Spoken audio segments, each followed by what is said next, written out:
Мясной пирог дайындаймыз. Бұл видеода 2 дана мясной пирогтың рецепті мен жасалып жатыр.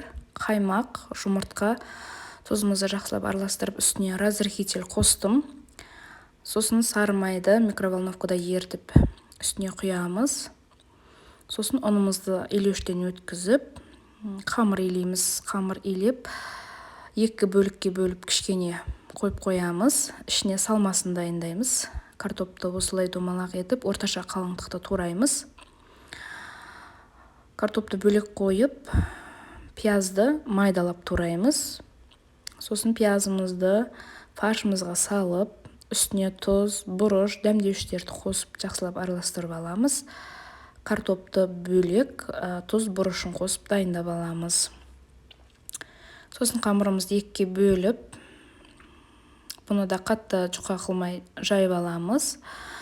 Тапамызға пергамент қағазын орналастырып, осылай бірінші фарш пен пиязымызды үстіне туралған картопымызды салып, екінші бөлігін бетіне жабамыз. Вилкамен осылай тесіп шықсаңыздар болады. Үстіне жұмыртқа жағып, 180 градуста 35-40 минут пісіріп аламыз.